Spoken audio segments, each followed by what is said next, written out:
जय श्री राम मित्रों। भगवान कृष्ण का नाम गोपाल कैसे पड़ा? भगवान श्री कृष्ण का मुंडन संस्कार। मित्रों, ये बहुत ही सुंदर और मनमोहक कथा है। प्राचीन काल में ब्रज के लोगों का मुख्य व्यवसाय गौचरण ही था।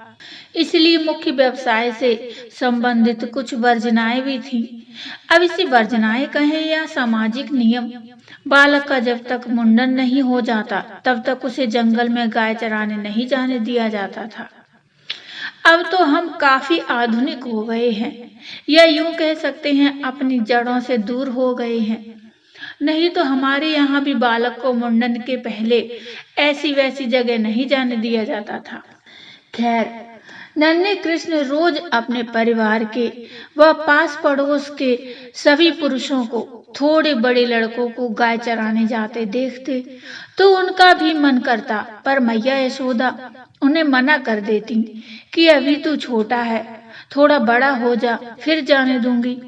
एक दिन बलराम जी को गाय चराने जाते देखकर लाला अड़ गए। दाऊ जाते हैं तो मैं भी गाय चराने जाऊंगा, ये क्या बात हुई? वो बड़े और मैं छोटा। मैया ने समझाया कि दाऊ का मुंडन हो चुका है, इसलिए वो जा सकते हैं। तुम्हारा मुंडन हो जाएगा तो तुम भी जा सकोगी। लाला को चिंता हुई, इतनी सुंदर लटे रखे या गाय चराने जाएं।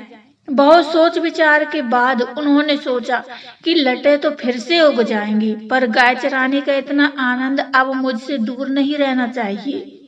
वे तुरंत नंद बाबा से बोले, कल ही मेरा मुंडन करा दो, मुझे गाय चराने जाना है। नंद बाबा हंस के बोले, ऐसे कैसे करा दे मुंडन?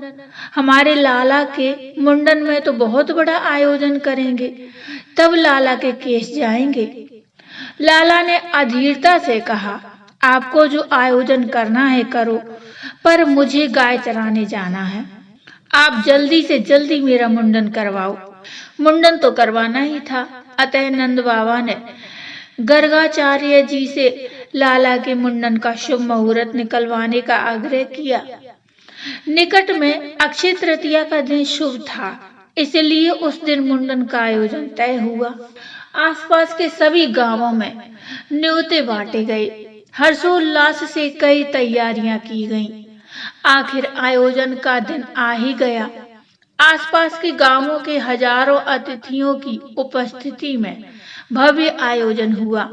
मुंडन हुआ और मुंडन होते ही लाला मैया से बोले, मैया मुझे कलेवा यानी नाश्ता दो, मुझे गाय चराने जाना है। मैया थोड़ी नाराज होते हुए बोली, इतने मेहमान आए हैं घर में तुम्हें देखने, और तुम हो कि इतनी गर्मी में गाय चराने जाना है। थोड़े दिन रुको, गर्मी कम पड़ जाए तो मैं तुम्हें दाऊ के साथ भेज दूंगी। लाला भी अड़ गए, ऐसा थोड़े होता है, मैंने तो गाय चराने के लिए मुंडन करवाया था, नहीं तो मैं इतनी सुंदर लटों को काटने देता क्या? मैं कुछ नहीं जानता, मैं तो आज और अभी ही जाऊंगा गाय चराने। मैया ने नंद बाबा को बुलाकर कहा, लाला मान नहीं रहा है, थोड़ी दूर तक आप इसके साथ हो आइए, इसका मन भी बहल जाएगा, क्योंकि इस गर्मी में मैं इसे दाऊ के साथ या अकेले तो भेजूंगी नहीं। नंद बाबा सबको छोड़कर निकले। लाला भी पूरी तैयारी के साथ छड़ी, बंसी, कलेवे की पोटली लेकर निकले। एक बछिया भी ले ली, जिसे हुर्र हुर्र कर घेर कर वे अपने मन ही मन बहुत खुश हो रहे हैं कि आखिर में बड़ा हो ही गया। बचपन में सब बड़े होने के पीछे भागते हैं कि कब हम बड़े होंगे, और आज हम बड़े सोचते हैं कि हम बालक ही रहते तो कितना अच्छा था। खैर, गर्मी भी वैशाख माह की थी, और ब्रज में तो वैसे भी गर्मी प्रचंड होती है। थोड़ी ही देर में बालक श्री कृष्ण गर्मी से बेहाल हो गए, पर अपनी जिद के आगे हार कैसे मानते? बाबा को कहते कैसे कि थक गया हूँ, अब घर ले चलो। चलते रहे। मैया होती तो खुद समझ के लाला को घर ले आती, पर संग में बाबा थे, वे भी चलते रहे। थोड़ी ही दूर ललिता जी और कुछ अन्य सखियां मिली।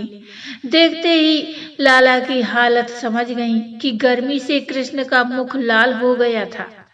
सिर पर बाल भी नहीं थे, इसलिए लाला पसीना पसीना हो गए थे। उन्होंने नंद बाबा से कहा कि आप इसे हमारे पास छोड़ जाओ, हम इसे कुछ देर बाद नंदालय पहुंचा देंगे। नंद बाबा को रवाना कर वो लाला को निकट ही अपने कुंज में ले गई। उन्होंने बालक कृष्ण को कदम्ब की शीतल छाया में बिठाया और अपनी अन्य सखी को घर से चंदन, खरबूजे के बीज, मिश्री का पका बूरा, इलायची, मिश्री आदि लाने को कहा। सभी सामग्री लाकर उन सखियों ने प्रेम भाव से कृष्ण के तन पर चंदन की गोटियां लगाईं और सिर पर चंदन का लेप किया। कुछ सखियों ने पास में ही बूरे और खरबूजे के बीज के लड्डू बना दिए और इलायची को पीसकर मिश्री के रस में मिलाकर शीतल शरबत तैयार कर दिया और बालक कृष्ण को प्रेम पूर्वक आरोगाया। साथ ही ललिता जी लाला को पंखा झलने लगी। यह सब आरोग कर लाला को नींद आने लगी तो ललिता जी ने उन्हें वहीं सोने को कहा और स्वयं उन्हें पंखा झलती रहीं। कुछ देर आराम करने के बाद लाला उठे और ललिता जी उन्हें नंदालय छोड़ आए।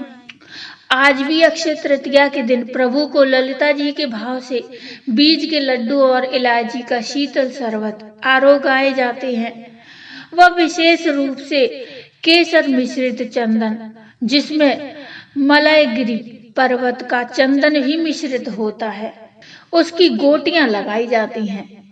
लाला ने गर्मी में गाय चराने का विचार त्याग दिया था। औपचारिक रूप से श्री कृष्ण ने गौचारण उसी वर्ष गोपाष्टमी यानी दीपावली के बाद वाली अष्टमी के दिन से प्रारंभ किया और इसी दिन से उन्हें गोपाल कहा जाता है। वर्ष में ये ही दिन ऐसा होता है जब बीज के लड्डू अकेले श्री जी को आरोगाए जाते हैं। अन्यथा अन्य दिनों में बीज के लड्डू के साथ चिरौंजी के लड्डू भी आरोगाए जाते हैं। तो बोलिए जय श्री राम, जय श्री कृष्ण। मित्रों, ये कथा आपको कैसी लगी मुझे कमेंट में बताइए। कमेंट में जय श्री राम, जय श्री कृष्ण अवश्य लिखिए। कथा अच्छी लगी हो तो लाइक करिए और चैनल को सब्सक्राइब कर लीजिए। मिलते हैं एक नई कथा, नया प्रसंग लेकर। तब तक के लिए जय श्री राम।